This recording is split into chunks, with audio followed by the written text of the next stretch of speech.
안녕하십니까? 오늘은 소화기관의 건강에 대해서 말씀을 드리겠습니다. 소화기관의 건강에 대해서 말씀을 드리면서 일단 키워드를 보시겠습니다. 신해행증이라는 4가지 키워드가 있습니다. 신은 화살표를 따라서 보시면 믿는 것, 여러분들의 듣는 것을 믿는 것, 그리고 해는 이해하고 깨닫는 것, 행은 실천하는 것, 실천해서 행함으로 옮기는 것, 그리고 마지막으로는 증거를 하는 것인데 이것은 나눔이라고 이야기할 수 있겠습니다. 그런데 이제 무엇을 나누는가? 여러분들의 지덕체의 그 건강을 함께 나누는 것을 여러분들이 오늘의 키워드로 생각하시면 좋겠습니다. 요즘에는 그 지덕체뿐만 아니라 지영체라는 표현을 쓰기도 합니다. 소화기관의 제일 처음 기관이 무엇일까요?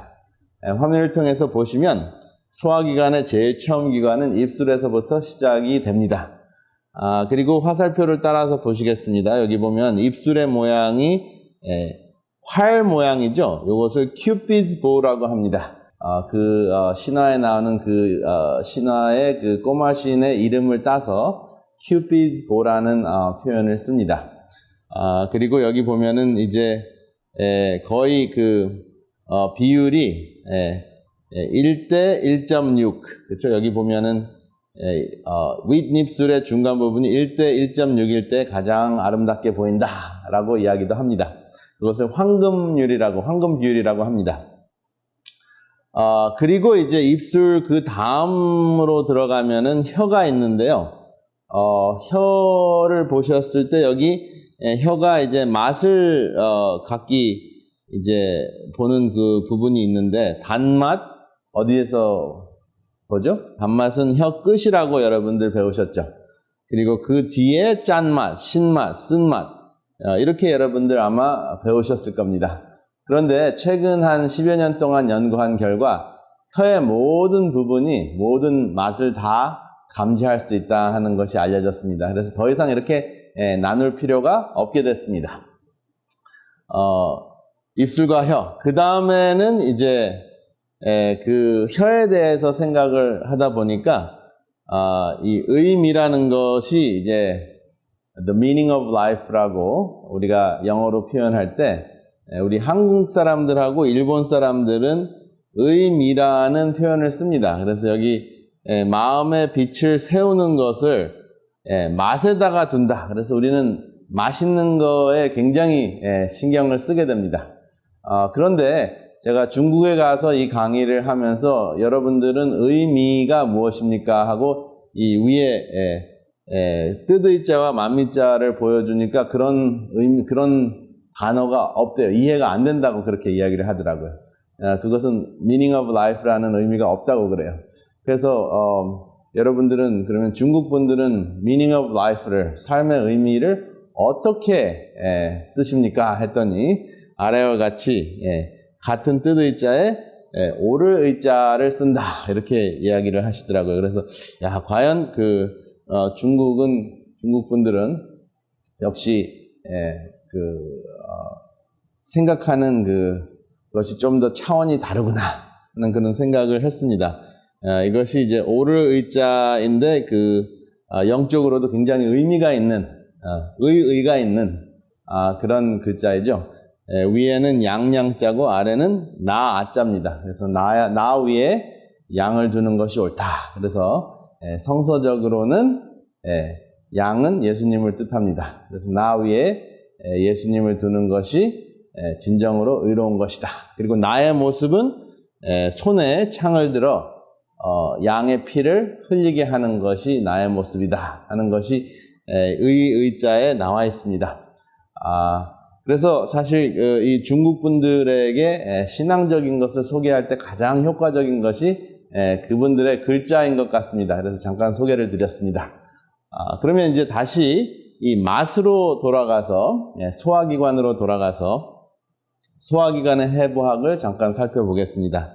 여기 보면은 그 입속에 혀가 있는데요. 혀 바로 뒤에 뚜껑이 있습니다.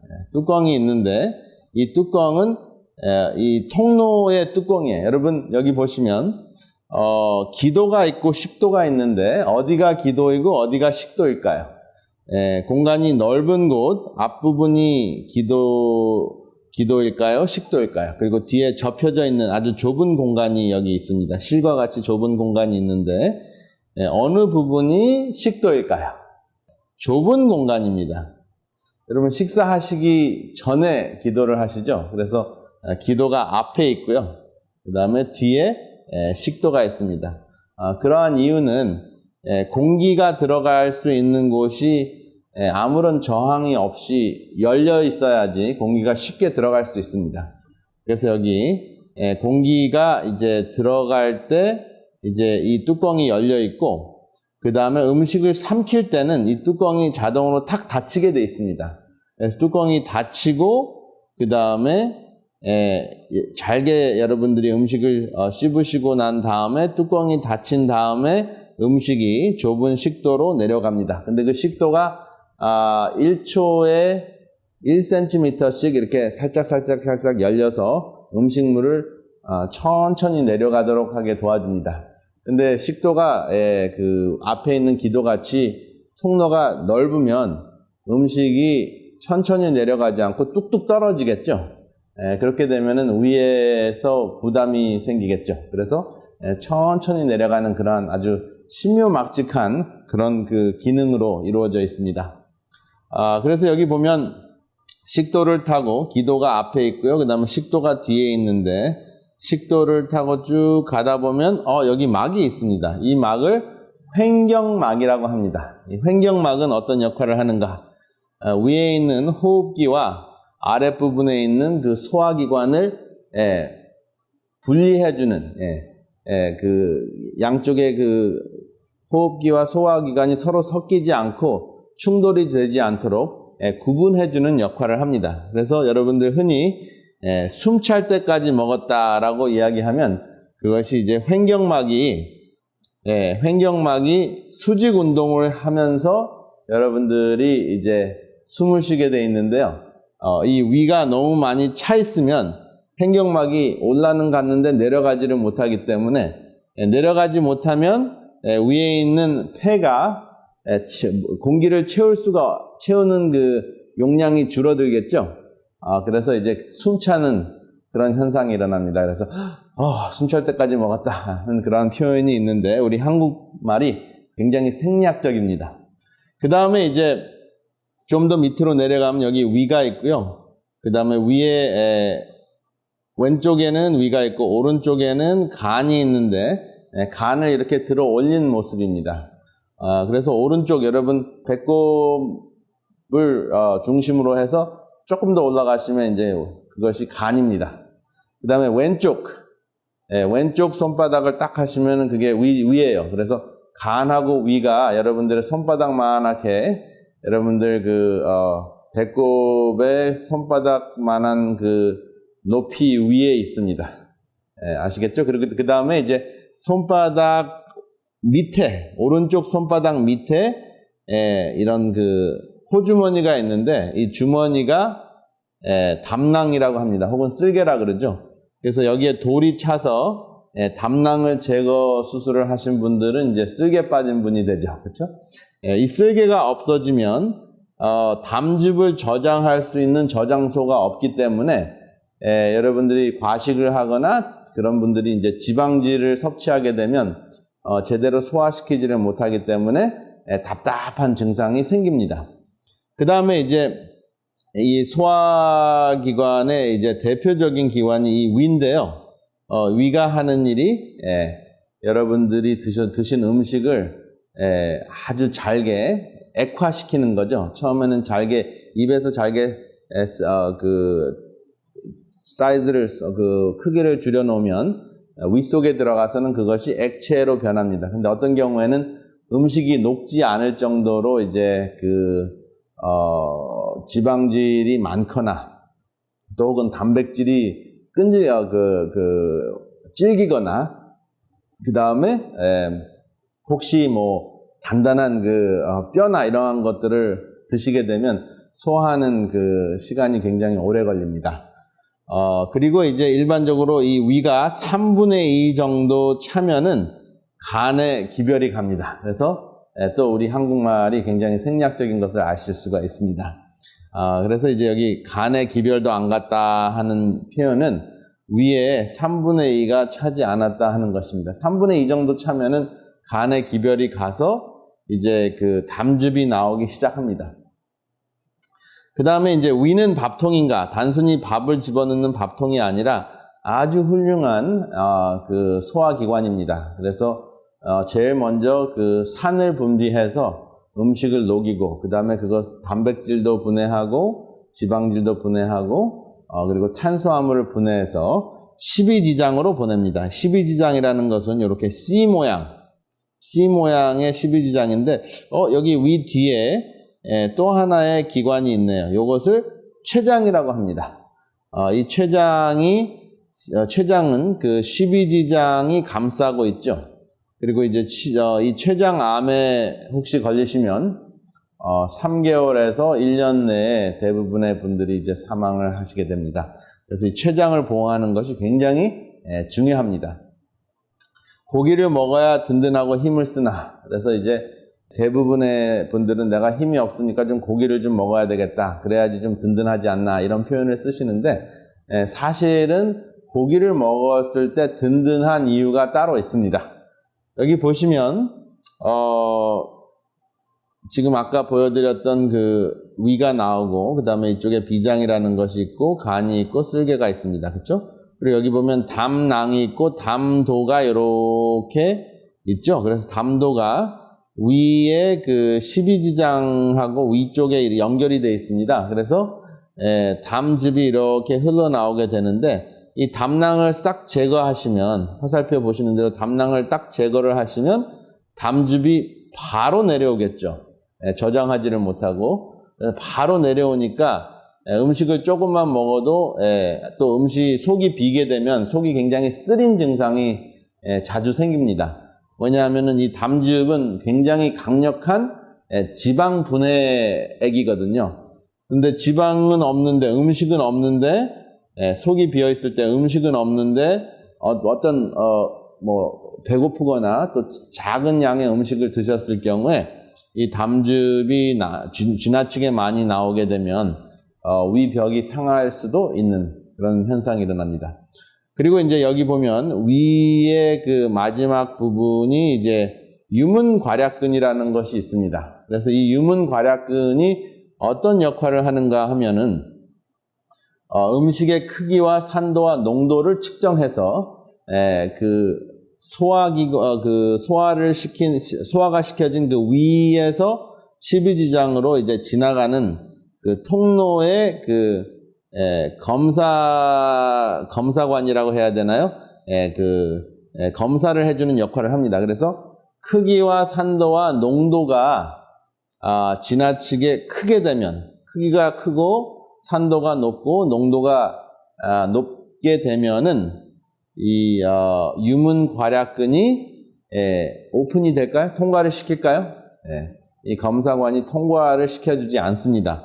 그래서 예를 들어서 고기를 드셨을 때, 육식을 했을 때 그 등치가 탄수화물이나 다른 물질보다 어때요? 크기가 훨씬 더 크겠죠. 왜냐하면 탄수화물은 입속에서 많이 녹습니다. 그래서 위로 들어가는 순간 거의 액화된 상태에서 들어가기 때문에 크기나 산도나 농도가 그렇게 높지 않아요. 그래서 빨리 흡수가 됩니다. 그런데 육식을 하게 되면 고기를 어느 정도 씹다가 넘기긴 하지만은 여전히 덩어리가 있어요. 그래서 그 덩어리가 충분히 소화되기 전에는 통과되지 않기 때문에 육식을 하게 되면은 위에 음식이 많이 차 있는 상태로 오랫동안 체류되기 때문에 든든하다고 착각을 하게 됩니다. 그렇지만 사실은 소화가 더뎌서 위가 부담을 느끼는 것이지 몸이 든든해지는 것은 아닙니다. 여러분들이 몸이 에너지를 얻으시려면 어떠한 그 에너지원이 영양분이 가장 좋을까요? 이것이 세포의 막이고요. 그 다음에 이게 세포의 핵이고, 여기 세포의 폐 역할을 하는 미토콘드리아라는 게 있습니다. 미토콘드리아. 영어로는 마이토콘드리아라는 것이 있는데 여기 포도당이 들어오는 포도당 문이 있어요. 그래서 여기 포도당이 혈액 속에 있다가 혈당이라고 하죠. 이것이 이제 세포 문을 타고 들어옵니다. 그러면은 미토콘드리아, 우리 몸속에 허파 역할을 하는 이 미토콘드리아가 이 당을 무엇으로 변환시킬까요? ATP라는 에너지로 변환시킵니다. 그렇기 때문에 사실은 힘이 나려면 어떤 음식을 드셔야 됩니까?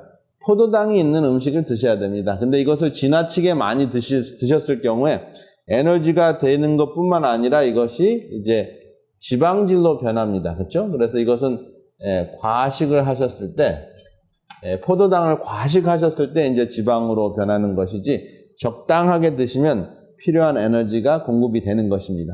그런데 이제 여러분들의 근육이 튼튼해지려면 그러면 당연히 단백질을 드셔야죠. 근데 단백질은 하루에 50g에서 100g 정도 드시는 것이 여러분들의 근육에 굉장히 큰 도움을 주는데요.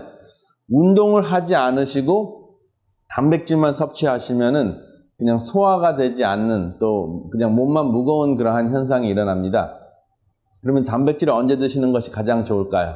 아침에 운동을 하시고 그 다음에 운동을 하신다. 예를 들어서 아침에 이제 걷기 운동을 하셨다. 그러면은 걷기 운동을 하시고 난 다음에 단백질을 드시면 그 단백질이 몸속으로 들어가서 근육을 튼튼하게 해주는 역할을 합니다. 근데 운동을 전혀 하지 않고 아침부터 고기를 드셨다 했을 경우에 고기 덩어리가 근육화되기보다는 당분으로 변할 가능성이 많고, 그 다음에 그 당분이 지나치게 많아지면은 다시 지방질로 저축이 됩니다. 근데 그게 돈이라면 저축되는 것이 좋은데 지방질로 저축이 되면 오히려 이제 당뇨병이나 세포의 노화 현상을 불러일으키기 때문에 바람직하지 않습니다. 그래서 여러분들이 단백질을 섭취를 하실 경우에는 충분한 운동을 함께 해주셔야 된다. 그리고 가능하면 운동을 먼저 하시고 단백질을 섭취하셨을 때 그 단백질의 흡수나 활용도가 훨씬 더 증가한다 하는 것을 기억하시면 되겠습니다. 그래서 평균 날씬한 분들은 50g, 그 다음에 좀 체격이 있으신 분들은 100g까지 섭취를 하시면 여러분들의 근력에 큰 도움이 됩니다. 그 다음에 이제 다시 소화기관으로 가서요. 현대인이 가장 많이 겪고 있는 것이 식도염입니다. 이 식도염이 어떻게 생길까? 여기 바로 이 식도염의 현장이 있는데요. 이 위의 아랫부분의 문을 유문 괄약근이라고 하면 윗부분은 분문이라고 합니다. 근데 이 분문이 보통 때는 이렇게 잘 닫힙니다. 그런데 과식을 하거나 다음과 같은 음식을 드시게 되면 이 분문이 열립니다. 그러면서 이 이 부분이 사실 명치끝이거든요. 명치끝이 답답하고 소화기관이 답답한 경우에 바로 이 부분이 답답해지는데 산이 역류해서 생기는 증상입니다. 대표적으로 과식을 하거나 지방질을 섭취하거나 육식을 하거나 초콜릿을 드시거나, 그 다음에 대표적으로 커피를 드셨을 때 산이 역류하는 것을 느끼실 수가 있습니다. 커피의 혜택도 절반이고 커피의 문제도 한 절반 정도 됩니다. 50-50예요. 그래서 사실은 이상적인 건강식품으로 소개드리기는 힘든 상황이고, 여러분들이 전혀 소화기관에 문제가 없다 했을 경우에는 여러분들의 두뇌의 그 치매 예방에 도움은 됩니다. 그러나 많은 경우에 현대인들은 스트레스를 많이 받고 살기 때문에 커피를 함께 드셨을 경우에 커피 콩 속에 들어있는 물질과 또 커피 자체가 산을 분비하게 하는 역할을 합니다. 그래서 커피는 매우 강력한 그 산성이라고 해도 과언이 아닐 정도로 몸속에 있는 그 윗속에 있는 산을 과잉 분비하게 하는 문제를 일으킵니다. 그렇게 되면 정신은 말짱해지는지는 모르겠지만은 굉장히 중요한 여러분들의 소화기관인 위와 식도에 염증이 생기고 그 다음에 그것이 진행이 되면은 식도염이 진행이 되면 뭐가 되죠? 궤양이 되고 또 궤양이 진행이 되면 암이 생길 수가 있다 하는 것을 꼭 기억하시길 바랍니다. 선택은 여러분의 것입니다. 고추장, 절인 음식, 도마도, 박하도 역시 마찬가지입니다. 여러분들이 일반적으로 이제 도마도 혜택이 굉장히 많기 때문에 다른 그 빵이나 또 음식과 겸해서 도마도를 드시면 좀 그 산이 나오는 것을 많이 감소시킬 수가 있습니다. 그런데 예를 들어서 피자를 드셨다 했을 경우에는 도마도 소스에다가 과식을 하게 되고 지방질을 하게 되고 육식을 하게 되니까 거의 10명이면 9명이 산이 역류하는 것을 느낄 것입니다. 그 다음에 이제 그러한 현상이 지속적으로 이루어지면 제일 첫 번째와 같은 사진, 위의 벽에 염증이 나타나게 되는데 여기 보면 핏줄이 빨갛죠? 피가 출혈이 되기 직전입니다. 이런 부분이 화살표에 나오죠? 그리고 이제 여기 보면은 반점이 많이 있습니다. 그 다음 사진에는 반점이 많이 있습니다. 같은 위염인데 이것은 그 원인이 소염제나 진통제, 아스피린이나 모트린을 장기적으로 복용하신 분들은 이런 문제가 생깁니다.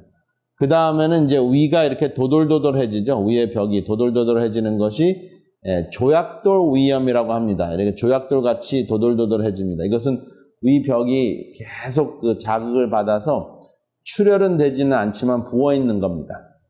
그 다음에 아랫부분은 아까 말씀드렸던 그 담즙, 왼쪽 하단, 여기 노란 색깔이 있죠? 이 담즙이 역류해서 궤양을 일으키는, 그러한 모습인데요. 다발성 궤양이라고 합니다. 이것은 좀 더 심해졌죠?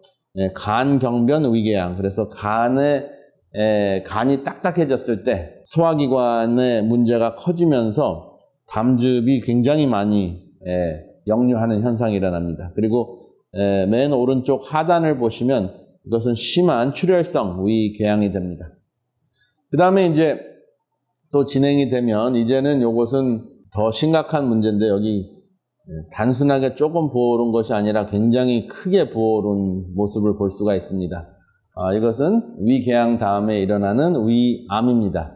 그래서 위암 초기 이런 경우에는 수술을 하게 되면 95%에서 100% 완치를 받으실 수 있고 이것이 이제 진행 1단계, 2단계 이렇게 되면은 위벽을 뚫고 가지만 않는다면 완치가 가능합니다. 그 다음에 이제 이렇게 출혈이 된 상황까지 이렇게 위암인데 출혈이 된 상황까지 이렇게 놔두신다면 이것은 아무래도 3기 정도 이상이 될 가능성이 높습니다. 요것은 이제 굉장히 신기한 그 내시경의 모습인데요. 요것은 꼬마의 내시경인데요.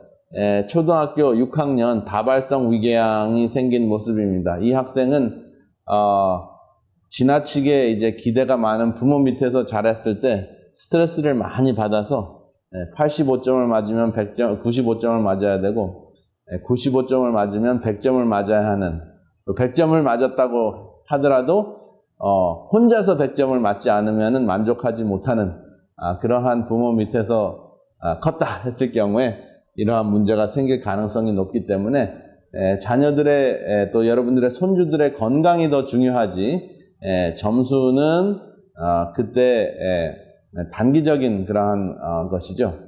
그래서 이제 우리가 좀 더 그 생각을 바꾸는 그러한 태도를 갖는 것이 어린아이의 그 위궤양을 예방할 수 있는 매우 중요한 사고방식이라고 하겠습니다. 분노를 하게 해도 지금 여기 지방, 매운 양념, 짠 음식, 산성 음식, 커피, 오렌지, 도마도 주스, 콜라 이런 거와 똑같은 그러한 현상이 일어난다 하는 것을 다시 복습해 드립니다. 여러분들은 내시경을 해서 세포를 보게 되면 chronic gastritis with dysplasia 요 dysplasia라는 단어가 여러분들 머릿속에 이제 굉장히 기억하실 수 있도록 제가 그대로 보여드립니다. 이 강의는 주로 이제 미국에 계신 분들이 많이 들으시는데요. 요즘에는 한국 분들도 많이 계시기 때문에 이것을 번역을 하자면 이 디스플레이저라는 거는 형성 이상, 그러니까 그 변형되었다 하는 그러한 그 표현입니다. 그래서 이 디스플레이저라는 그 단어는 암이 되기 직전이기 때문에 꼭 H. pylori라는 그 박테리아를 제거해야 됩니다. 그러면 그 디스플레이저라는 그 형성 이상 상태에서 암으로 진행되는 것을 막아줄 수가 있습니다. 그런데 대부분의 경우는 여러분들이 내시경을 했을 때 역류성 식도염, 위축성 위염, 이것은 atrophy, 역류성 식도염은 esophagitis, reflux esophagitis라는 표현을 쓰죠. 그 다음에 위축성 위염은 atrophy, 그 다음에 상피화생이라는 게 있습니다. 장상피화생이라는 것은, 화생이라는 것은 세포가 변질했다는 뜻인데요. 그것이 바로 metaplasia라는 단어입니다. 그래서 atrophy나 metaplasia는 암으로 진행되는 것은 아닙니다. 근데 굉장히 중요한 단어가 바로 이 dysplasia라는 형성 이상이라는 단어. 그거를 기억하시길 바랍니다. 여러분들이 위내시경의 조직 검사를 받아보셨을 때 이것을 받았으면 굉장히 신중하게 여러분들의 치유에 임하셔야 됩니다. 그래서 이것을 이제 어떻게 치유하는 것이 효과적인가 다음 시간에 계속해서 말씀드리겠습니다. 안녕히 계십시오. 더 깊은 말씀 연구를 위해서 저희 오늘의 신앙 TV 방송은 성경 연구 코스인 말씀의 향기를 준비하고 있습니다. 이 책자는 성경에서 꼭 이해해야 할 내용을 5권으로 요약한 책입니다. 또한 예언서인 다니엘서와 요한계시록을 혼자서 연구하실 수 있도록 다니엘서 예언연구와 요한계시록 예언연구 책자들이 준비되어 있습니다. 이 책자를 신청하실 분들은 아래의 전화번호 562-405-2806번으로 연락 주시기 바랍니다.